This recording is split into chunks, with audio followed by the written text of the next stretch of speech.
Bonjour, bienvenue pour ce dimanche de Pâques. Vous savez que Pâques est vraiment au centre de la vie chrétienne, au centre de l'Évangile. Nous pensons souvent à notre vie comme quelque chose qui aboutit à la mort et Pâques nous oblige à changer notre perspective, de penser notre vie comme quelque chose de neuf qui peut recommencer, une seconde chance qui nous est donnée après une vie qui était marquée par le péché et par la mort. La semaine dernière, un homme a témoigné que suite à la maladie et suite à sa convalescence, il s'était réveillé en regardant les personnes qui l'entourent, mais aussi son avenir d'une façon tout à fait nouvelle. Il a décidé de vivre ce qui lui reste à vivre de sa vie dans la reconnaissance. C'est un signe intéressant pour nous.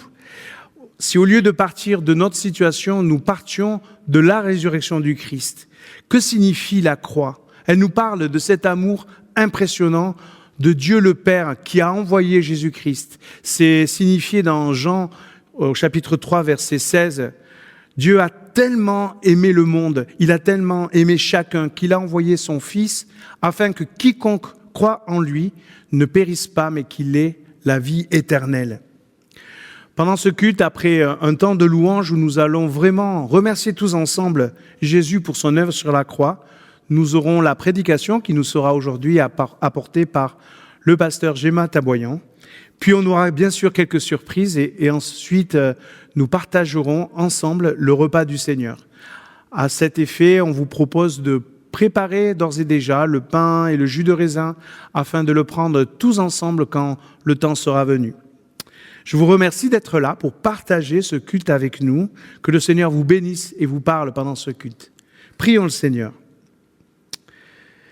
Merci Seigneur pour ce temps de la Pâque. Même si nous sommes dans l'épreuve, nous voulons aujourd'hui regarder à toi. Nous voulons aujourd'hui suivre ton chemin. Seigneur, je crois que j'ai besoin de ta parole pour ma vie. Donne-moi le privilège de l'entendre ce matin. Amen.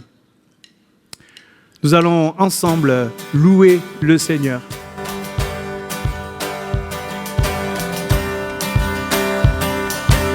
Bonjour à tous, bonjour à toutes, soyez les bienvenus ce matin.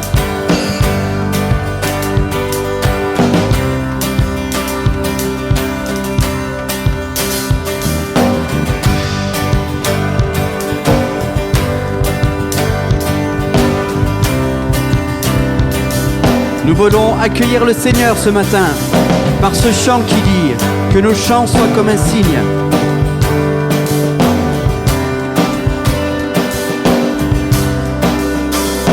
Que nos chants soient comme un signe, nos louanges un accueil, nous sommes là pour toi,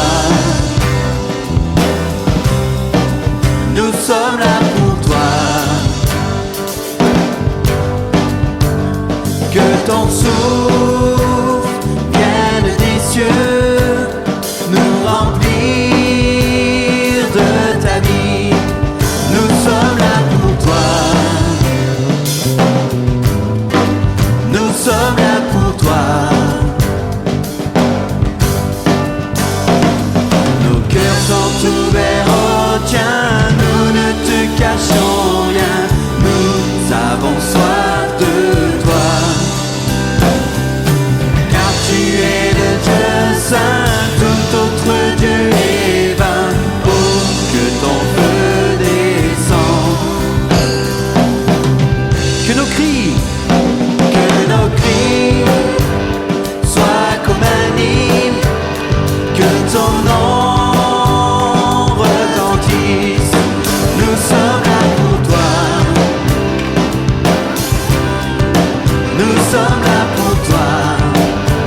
Seigneur, nous t'accueillons ce matin dans ce lieu. Seigneur, nous t'accueillons, Seigneur, nous t'accueillons. Pour roi et Dieu d'amour, tu es le bienvenu. Seigneur, nous t'accueillons, Seigneur, nous t'accueillons. Pour roi et Dieu d'amour, tu es le bienvenu. Que notre cœur t'adore et toute âme s'éveille. Pour roi et Dieu d'amour, tu es le bienvenu. Que notre cœur t'adore et toute âme s'éveille. Pour roi et Dieu d'amour, tu es le bienvenu.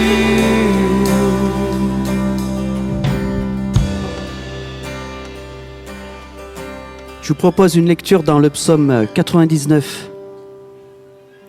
L'Éternel règne, les peuples tremblent, il siège entre les chérubins. La terre chancelle, l'Éternel est grand dans Sion. C'est lui qui est élevé au-dessus de tous les peuples. Qu'on célèbre ton nom grand et redoutable, il est saint. Exaltez l'Éternel notre Dieu et prosternez-vous devant son marchepied, car il est saint. Dieu nous offre cette occasion d'entrer dans une relation personnelle avec lui. Tout en ayant conscience de sa sainteté, nous pouvons être comme Moïse, Aaron ou Samuel, si nous continuons à lire le psaume, qui furent parmi ceux qui invoquèrent le nom de l'Éternel, et l'Éternel leur répondit. C'étaient de simples hommes au départ et ils avaient conscience de la sainteté de Dieu. Ils ont commis des erreurs, un petit peu comme tout le monde, mais Dieu a pardonné leurs péchés. À cause du respect qu'ils lui témoignaient, Dieu les a bénis et il leur a accordé d'entrer dans une relation spéciale avec lui. Alors aujourd'hui, ne traitons pas Dieu à la légère, mais comprenons qui il est. Prenons ses paroles au sérieux, mes amis.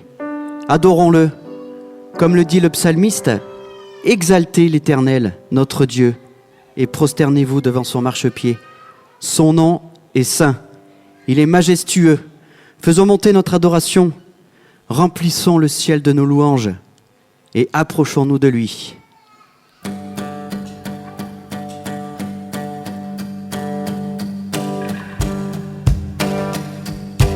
À ton nom.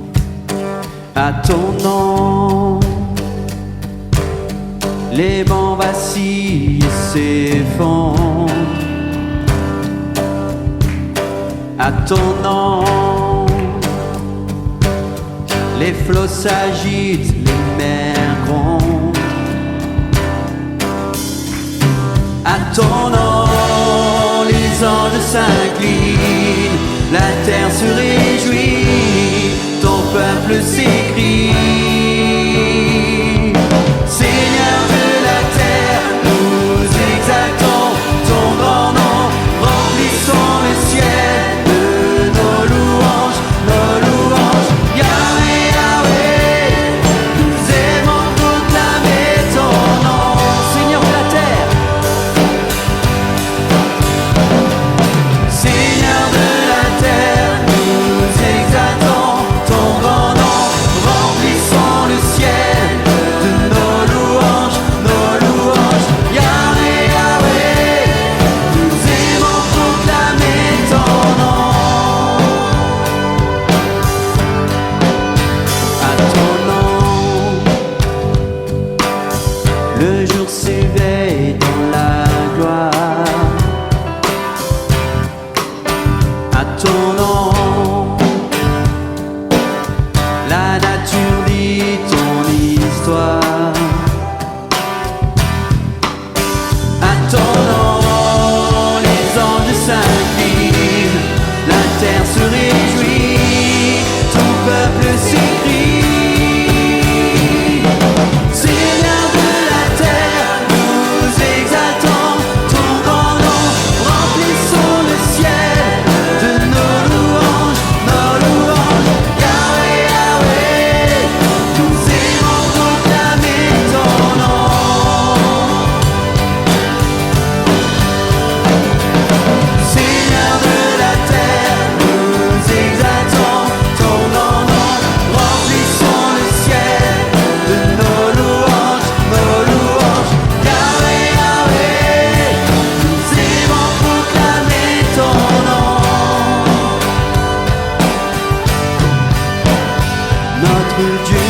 sans égal, nous te louons, louons, oui Dieu est sans égal, nous chantons, notre Dieu est sans égal, nous te louons, louons, Jésus notre Dieu, nous chantons.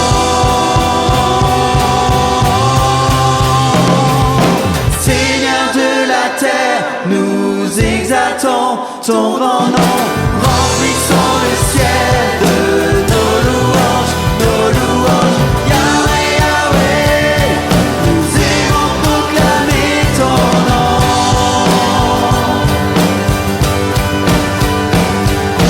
Seigneur de la terre, nous exaltons ton grand nom, remplissons le ciel de nos louanges, Yahweh, Yahweh, nous aimons proclamer ton nom.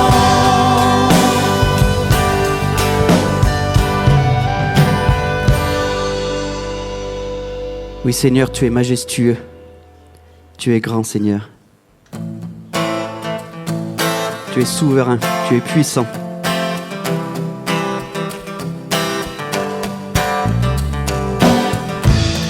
Assis dans le ciel, ton trône éternel, tu règnes à jamais. Vêtu de splendeur, entouré d'honneur et de majesté. Les anges chantent à toi la gloire.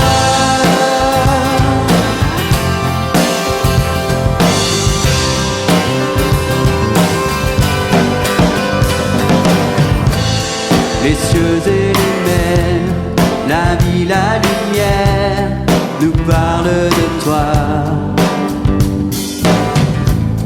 Tu les as créés, les as appelés au son de ta voix.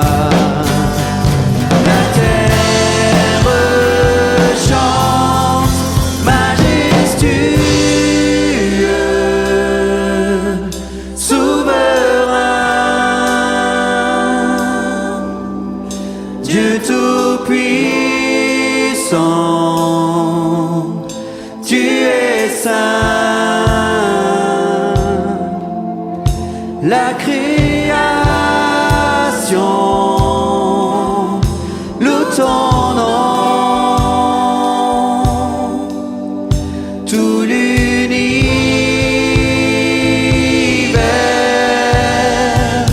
déclare à toi la gloire.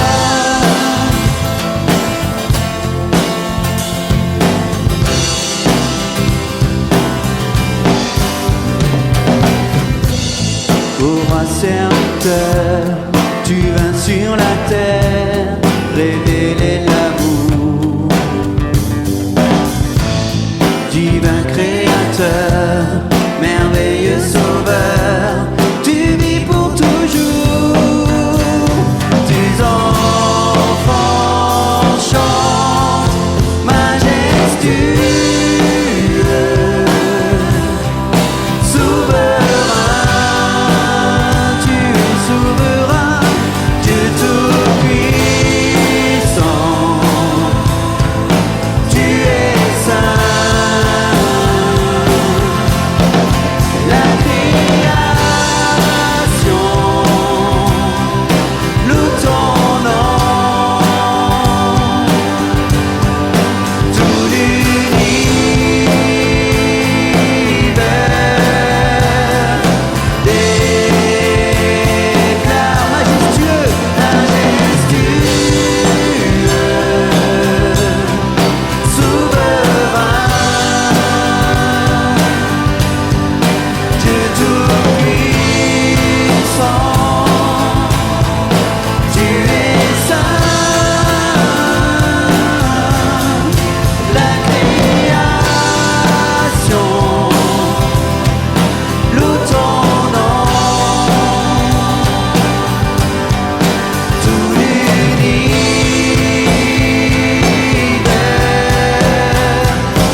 Quittant la gloire de ton ciel, tu es venu sur terre. Fils aimé du Dieu éternel, tes bras tu as ouverts. Ta grâce a bouleversé le cours de notre humanité. Nous crions ensemble, victoire, Christ est la lumière du monde, que sa gloire couvre la terre, puissance infinie qui libère, son nom est saint, il est saint, il est saint.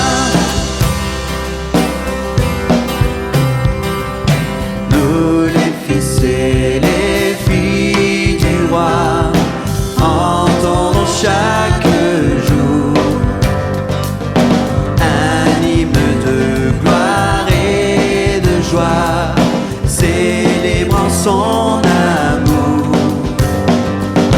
Les nations de la terre s'inclineront devant le Père, chanteront ensemble, victoire, Christ est la lumière du monde, que sa gloire couvre la terre, puissance infinie qui libère, son nom est saint, il est saint, il est saint, Christ est la lumière du monde, que sa gloire couvre la terre, puissance infinie qui libère, son nom est saint, il est saint, son nom est saint, son nom est saint, il est saint, il est saint, Christ est la lumière du monde, que sa gloire couvre la terre, puissance infinie qui libère, son nom est saint, il est saint, il est saint, il est saint, Christ est saint, Christ est saint. Jésus est ressuscité. Il est vraiment ressuscité. C'était ainsi que se saluaient les premiers chrétiens au matin de Pâques. Quand quelqu'un disait « Jésus est ressuscité », on lui répondait « Il est vraiment ressuscité ». Je vous propose qu'on fasse cette salutation mutuellement. Quand je vais vous dire « Jésus est ressuscité », de là où vous êtes, derrière votre écran, vous répondez « Il est vraiment ressuscité ». Vous êtes prêts? Allez, on y va. Jésus est ressuscité. Je vous ai pas assez entendu. Allez, on la refait un peu plus fort, ça vous va? Jésus est ressuscité. Oui, il est vraiment ressuscité. Le récit de la résurrection se passe dans un jardin. C'est pourquoi je vous accueille dans mon jardin pour lire ensemble ce récit qui se trouve dans Marc au chapitre 16. Nous lirons les versets 1 à 7. Quand le jour du sabbat fut passé, Marie de Magdala, Marie, mère de Jacques, et Salomé achetèrent des huiles parfumées pour aller embaumer le corps de Jésus.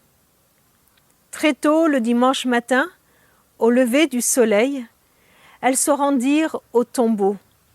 Elles se disaient l'une à l'autre « Qui va rouler pour nous la pierre qui ferme l'entrée du tombeau. Mais quand elles regardèrent, elles virent que la pierre qui était très grande avait déjà été roulée de côté. Elles entrèrent dans le tombeau, elles virent là un jeune homme assis à droite qui portait une robe blanche. Elles furent effrayées. Mais il leur dit, « Ne soyez pas effrayés. Vous cherchez Jésus de Nazareth, celui qu'on a cloué sur la croix. Il est revenu à la vie. Il est revenu de la mort à la vie. Il n'est pas ici. Regardez, voici l'endroit où on l'avait déposé.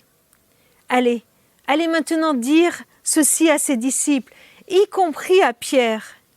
Il va vous attendre en Galilée. C'est là que vous le verrez, comme il vous l'a dit. » Voici des femmes qui viennent au tombeau parce qu'elles aiment Jésus et elles veulent continuer à le servir. Elles avaient acheté des huiles parfumées et elles veulent embaumer, prendre soin du corps de Jésus. Elles n'ont pas eu le temps de le faire avant la mise au tombeau parce que la nuit était déjà là et que le sabbat commençait. C'est touchant de voir qu'elles veulent faire ce qu'elles peuvent, même après la mort de Jésus.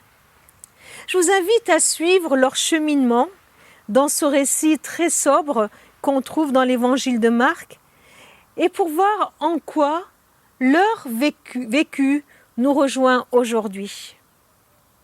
Ces femmes ont une préoccupation qui va rouler pour nous la pierre qui ferme l'entrée du tombeau. Pour aller au bout de leurs besoins, de leurs désirs, elles ont besoin d'aide. Une grosse pierre est une entrave entre elles et Jésus. Elles avancent au petit matin dans ce jardin, le soleil commence à se lever, elles ont eu juste le temps d'acheter ce qu'il faut, l'huile, les parfums, pour embaumer le corps de Jésus. Mais dans ce temps de deuil, tristesse, désarroi, leur joue des tours. Elles n'ont pas réfléchi, elles sont pas rendues compte qu'une grosse pierre était là devant elles. Pourtant, elles l'avaient vue, cette pierre, déposée la veille. C'est un vrai problème. C'est un vrai problème. Comment vont-elles rouler cette pierre? Il a fallu 2 hommes pour rouler l'ouverture de la pierre. Comment elles vont le déplacer? C'est stupide, hein? Elles auraient dû y penser avant. Si elles avaient demandé à Pierre et Jean de venir avec elles, ils auraient pu les aider. Mais préparer le corps n'est pas un travail d'homme, c'est aux femmes de le faire. Cette pierre qui bloque l'accès, c'est leur problème à elles. Qui va rouler pour nous la pierre qui ferme l'entrée du tombeau? Les voilà avec cette préoccupation tout en marchant vers le corps de Jésus. Elles n'ont pas les forces nécessaires pour rouler la pierre. Elles ont besoin d'aide. Elles sont devant une impasse.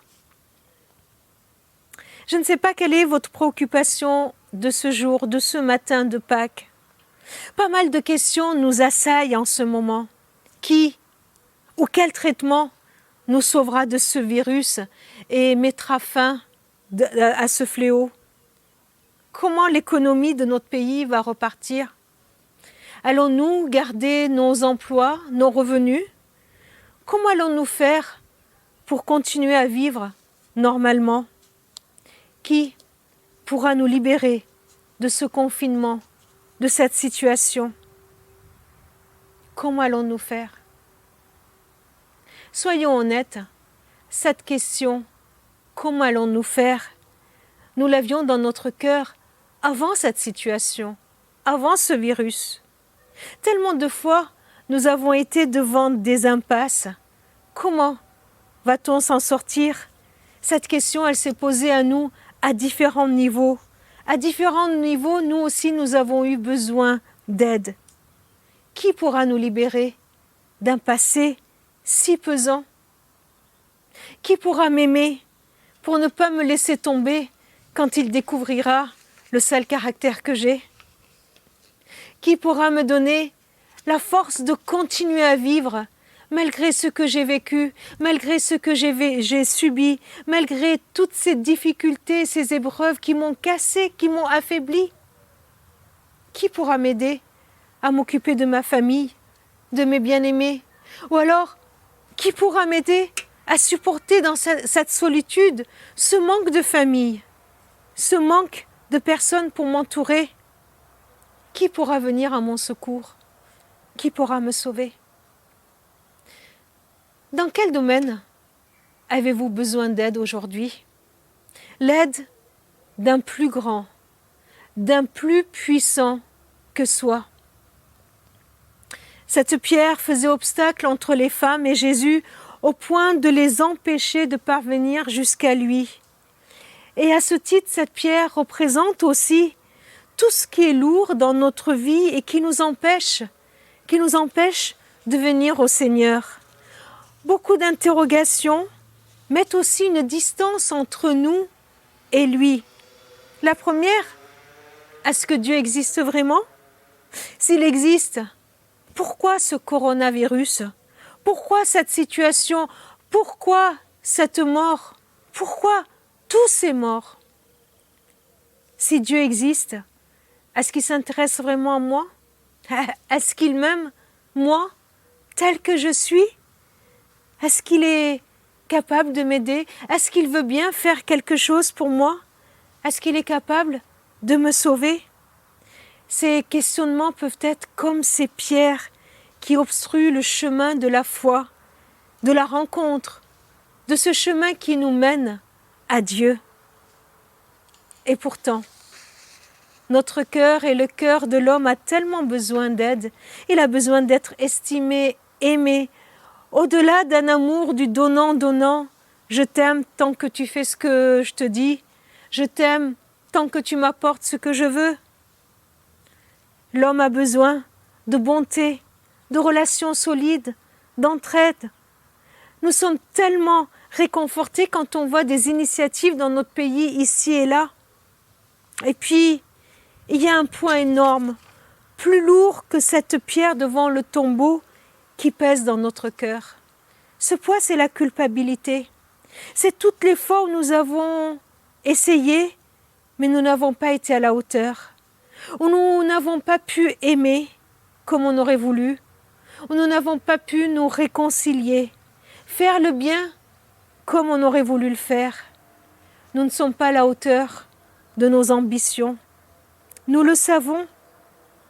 Notre cœur peut être si dur, si obstiné, si orgueilleux, si rebelle, prétendant pouvoir se passer de Dieu pour vivre, voulant mettre Dieu de côté et toutes ses directives, en croyant qu'on sait mieux que lui ce qui est bon pour nous.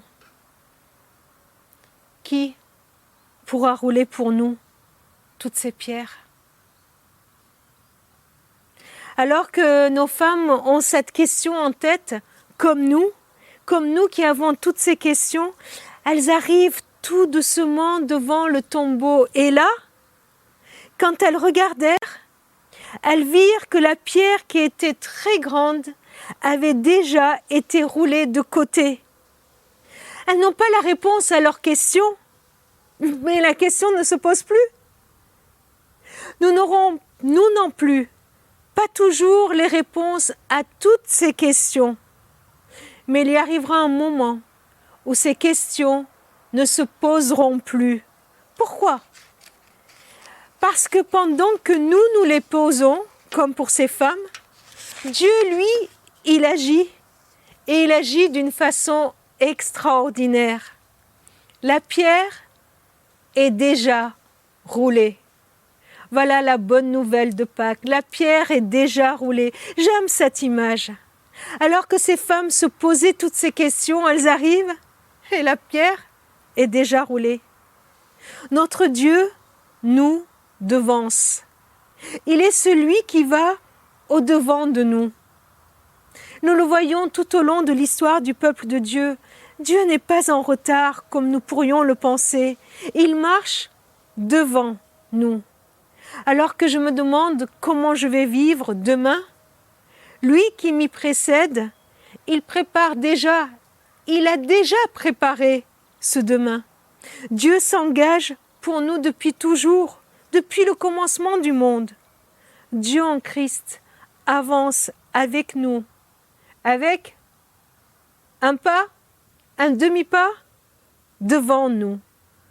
Il a de l'avance dans notre avenir, dans nos souffrances, dans nos épreuves et même dans notre mort pour nous préparer la résurrection. Pourquoi toutes ces questions ne se posent plus? Parce que la pierre est déjà roulée? Parce qu'il est celui qui nous enlève, qui enlève pour nous tous les obstacles. Il ôte lui-même tout ce qui nous sépare de lui. Il ôte notre péché. Il l'a fait à la croix. Il ôte notre culpabilité. Il nous libère de toute culpabilité. Il ôte nos impossibles. Il les enlève. Il nous libère complètement de toutes ces pierres qui nous empêchent d'aller à sa rencontre. Dieu qui roule les pierres et Dieu qui marche avec nous. Il nous accompagne dans des situations nouvelles, dans nos possibles inimaginables, dans une plénitude de vie. Pourquoi nos questions ne se posent plus? Parce que Jésus est ressuscité. Ces femmes, elles rencontrent cet homme, un ange certainement, qui leur dit: ne soyez pas effrayés, vous cherchez Jésus de Nazareth, celui qu'on a cloué sur la croix. Il est revenu de la mort à la vie. Il n'est pas ici. Regardez, voici l'endroit où nous l'avons déposé. Jésus est vivant. Et cela change tout. Paul écrit aux Corinthiens: si le Christ n'est pas ressuscité, nous n'avons rien à prêcher et vous n'avez rien à croire. Si Christ n'est pas ressuscité, votre foi est inutile. Si Christ n'était pas vivant, notre foi ressemblerait à celle des femmes qui vont au tombeau pour faire un geste. Nous irions à l'église juste pour faire un geste, un hommage envers un mort. Notre religion, le christianisme, ressemblerait à une religion humaniste où le fondateur, Jésus, nous donnerait ainsi un exemple à suivre, un modèle. Un christianisme basé sur l'homme qui veut aimer Dieu de tout son cœur et son prochain. Si Jésus-Christ n'était pas ressuscité, il serait un simple homme et non pas fils de Dieu, Dieu lui-même. Il serait un philosophe, un humaniste et non pas le chemin, la vérité et la vie. Il serait un modèle à suivre, quelqu'un qui a vécu une relation étroite avec Dieu le Père, et qui nous inviterait juste à le suivre, à l'imiter, et non pas le Dieu qui se révèle à nous. Il serait quelqu'un qui a su tendre la main, aimer son prochain, nous donner des valeurs, et non pas le Sauveur.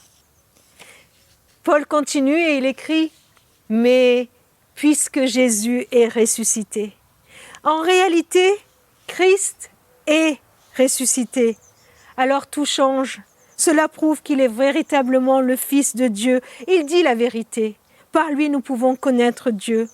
C'est vrai qu'il nous aime. C'est vrai qu'il nous accueille. C'est vrai qu'il est capable de pardonner nos péchés, de nous en délivrer. Plus besoin de nous battre pour prouver quoi que ce soit. Il a payé le prix à la croix. Il nous délivre de toute culpabilité. Il nous les a libérés de toutes ces pierres qui viennent nous empêcher de le rencontrer. La mort n'a pas pu le retenir.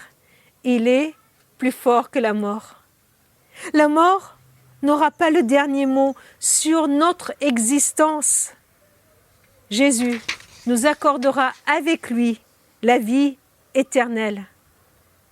Jésus est ressuscité, il est tout-puissant, il est victorieux. C'est lui qui a gagné sur son ennemi Satan qui voulait le tuer. C'est lui qui a gagné. La foule a crié « Crucifie-le !» Ils l'ont cloué sur la croix. Mais c'est lui C'est lui qui a emporté la victoire. Il est vivant aujourd'hui. Il peut nous parler, il peut nous écouter. Il peut entrer en contact, en relation avec nous. Il est vivant. Alors, devant nos difficultés, nos interrogations, nos pourquoi, nous pouvons répondre, mon Seigneur est vivant. Il est vainqueur, il est victorieux.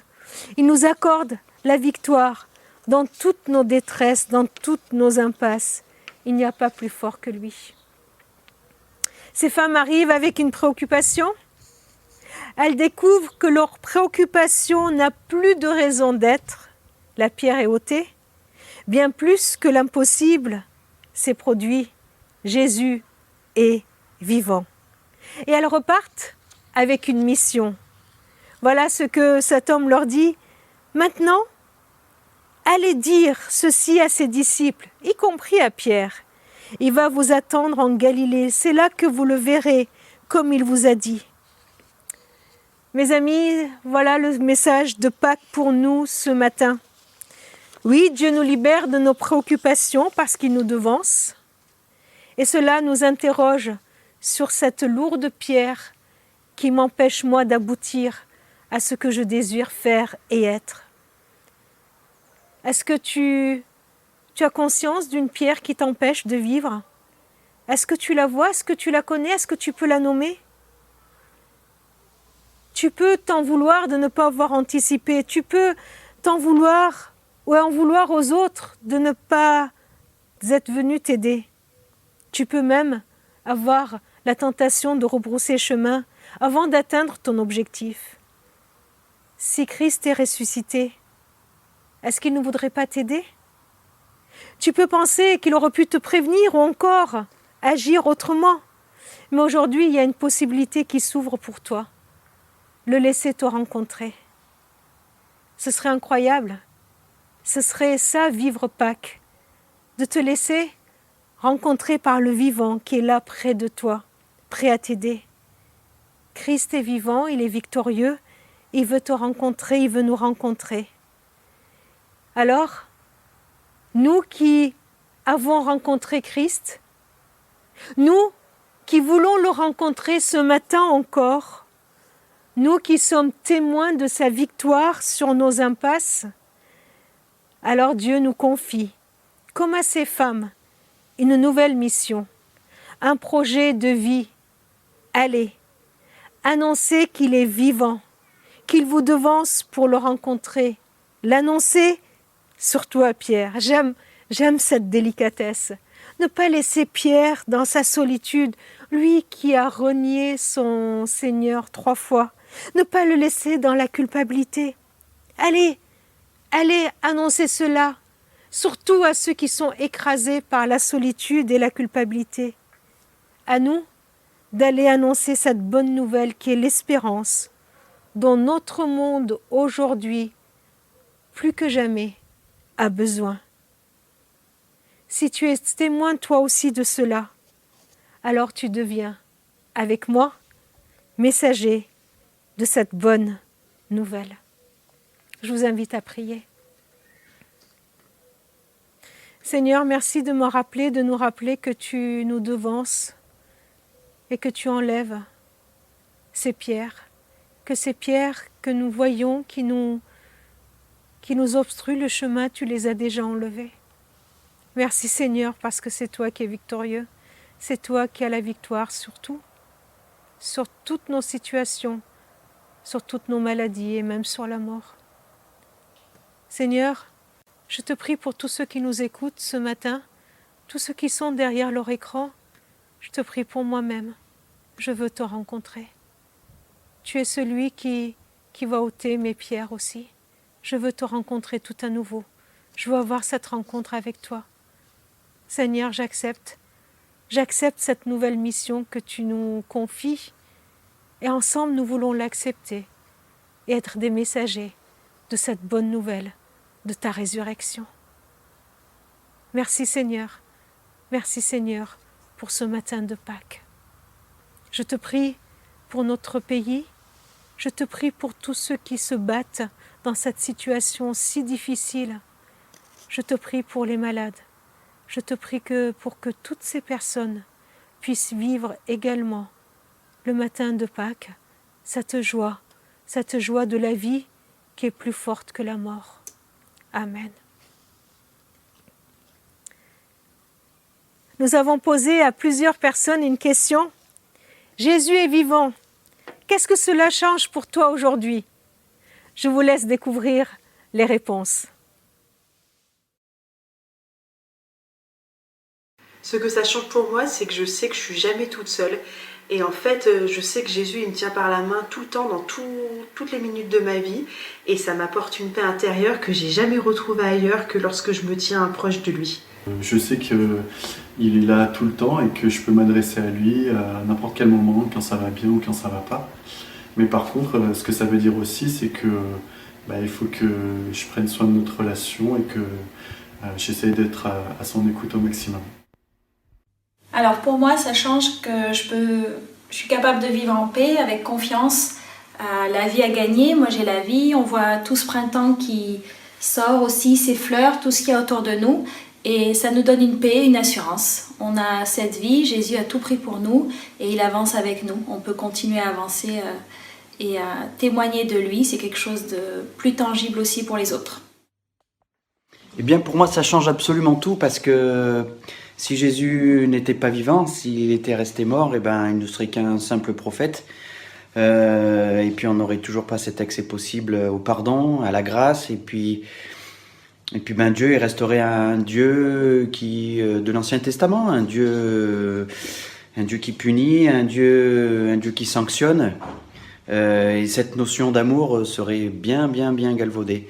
Donc oui, pour moi, ça change tout, le fait que Jésus soit vivant. Alors pour moi, je pense que si Jésus, il n'avait pas été crucifié, il resterait un simple homme, voilà. Et il n'y aurait pas cette notion je dépose mes fardeaux au pied de la croix. Donc je pense que s'il avait justement été qu'un simple homme, je pense que je me sentirais mal dans ma peau et que je ne serais pas sauvée tout simplement. Si Jésus n'était pas ressuscité, il serait mort pour toujours. Mais comme il est ressuscité, il est avec moi chaque jour. Alors pour moi, la résurrection, c'est une espérance pour ma vie future et qui a un impact du coup sur ma vie présente. Et j'ai envie aujourd'hui de partager cette espérance aux gens qui m'entourent. Je sais que Dieu tient ses promesses. Jésus qui est venu en serviteur était bien le roi des rois. Avec lui, je peux tout traverser. Il est toujours à mes côtés. Pour moi, ça change beaucoup de choses. Aujourd'hui, je peux vivre avec lui et me blottir dans ses bras et c'est merveilleux. D'avoir la foi en Jésus vivant, alors je pense que ça change toute ma réalité. Avant, j'étais perdue, j'avais peur, j'étais découragée, mais Jésus a ressuscité et il a assuré la victoire pour tous qui croient en lui. Il nous donne la vie nouvelle et ça implique toutes les choses essentielles, notre identité, notre espoir. Et quand je parle d'espoir, c'est pas juste espoir que demain il va faire beau, mais c'est vraiment une sorte de certitude, une assurance que Jésus m'aime et il est toujours avec moi. Voilà, et toi? Moi, Jésus vivant, ça me fait penser que c'est pas juste un souvenir lointain, un personnage historique en mode Jésus, c'était bien tout ce que t'as fait avant à l'époque. C'est pas juste celui qui a créé les calendriers ou la personne à laquelle on pense en mangeant du chocolat à Pâques ou à Noël. Mais il est vivant, il est là maintenant dans mon quotidien. Il me guide, il me parle et moi aussi je peux lui parler. En fait, ça change tellement de choses que je pense qu'il faudrait en faire un culte. Oui. Qu'auriez-vous répondu à cette question? Jésus est vivant. Qu'est-ce que cela change pour vous? Sur la croix, Jésus a dit « Tout est accompli ». Il a donné son corps, il a versé son sang, il a donné sa vie et il est ressuscité. Et il a prouvé que ce qu'il a fait est efficace pour nous. Le Seigneur Jésus, dans la nuit où il fut livré, il prit du pain. Et après avoir rendu grâce, il le rompit. Et il dit « Ceci est mon corps qui est rompu pour vous. Faites ceci en mémoire de moi. De même, après avoir soupé, il prit la coupe et il dit, cette coupe est la nouvelle alliance en mon sang. Faites ceci en mémoire de moi toutes les fois que vous en boirez. Car toutes les fois que vous mangerez ce pain et que vous buvez cette coupe, vous annoncez la mort du Seigneur et sa résurrection jusqu'à ce qu'il vienne. Derrière vos écrans, prenez le pain, prenez le fruit de la vigne, jus de raisin, vin, pour fêter la résurrection de Jésus. En le prenant, nous sommes en communion les uns avec les autres. Nous sommes unis en ce que Christ a fait pour nous. Et ensemble, en le prenant, nous allons fêter sa victoire sur la mort, fêter sa victoire sur toutes les impasses de notre vie. Prenons ce repas en chantant avec l'équipe de louanges « Alléluia, tu es saint ». Alléluia Seigneur, loué soit Dieu qui est saint et vive le ressuscité.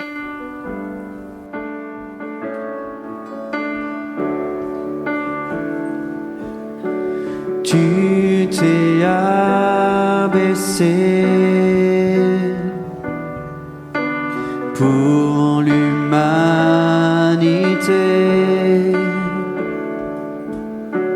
Tu fus humilié et abandonné.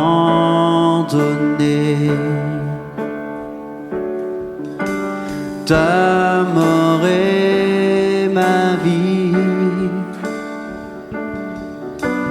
Tu payas le prix sans crainte aujourd'hui. Mon âme s'écrie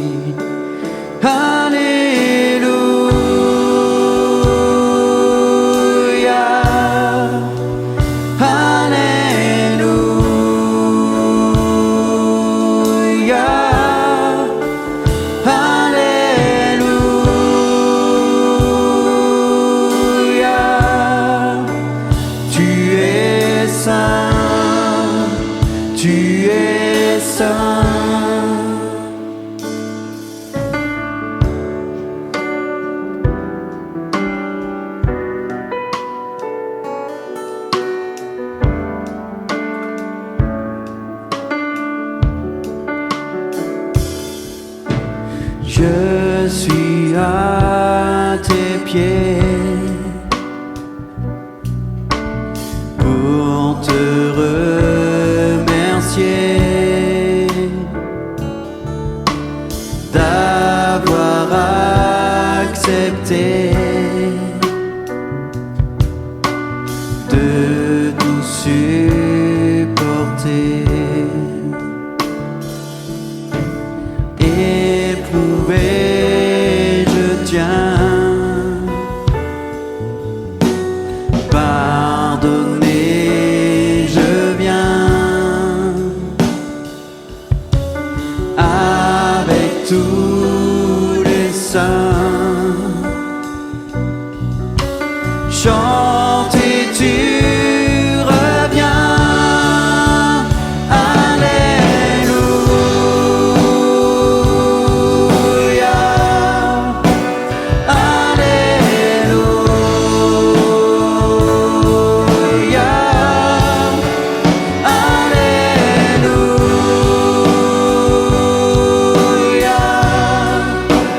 Tu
Tu es saint, Seigneur. Tu es élevé, tu es glorifié, tu es ressuscité. On va terminer par ce chant.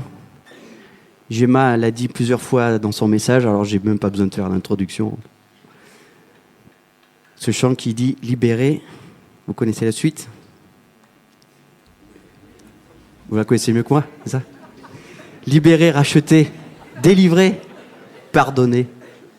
Libéré, racheté, délivré, pardonné. C'est magnifique ça, hein? C'est une belle conclusion. Alors on y va, tous ensemble.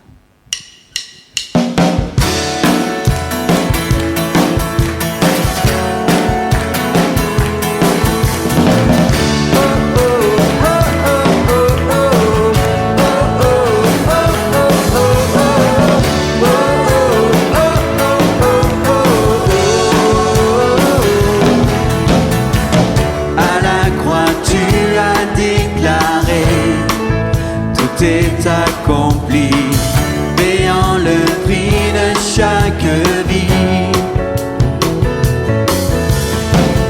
La mort n'a pu te retenir.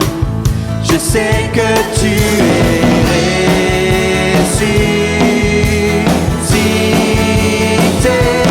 libéré, racheté, délivré, pardonné. Je désormais pour toi, libéré, racheté, délivré, pardonné, je vivrai désormais pour toi. Dans mon cœur tu fais résonner le son de ta voix afin de diriger mes pas. Tu es le rocher de ma foi, Dieu d'éternité, je te suivrai, libéré, racheté, délivré, pardonné, je vivrai désormais pour toi.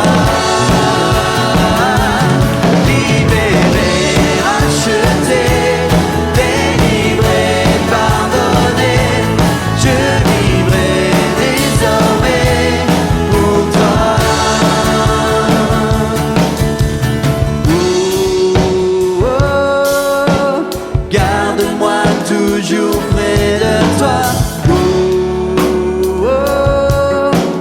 tu es mon secours et ma joie. Garde-moi toujours près de toi.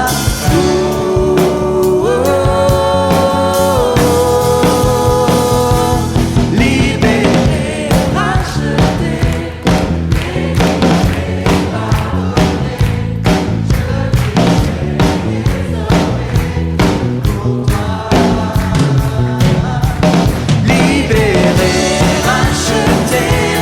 délivré, pardonné.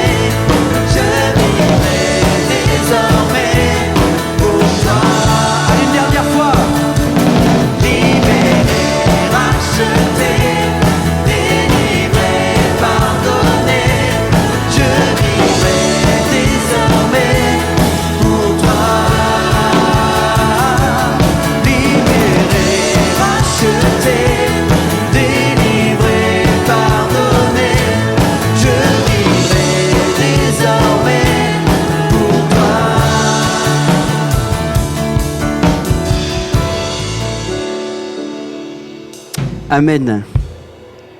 Bonne semaine à tous. Soyez bénis.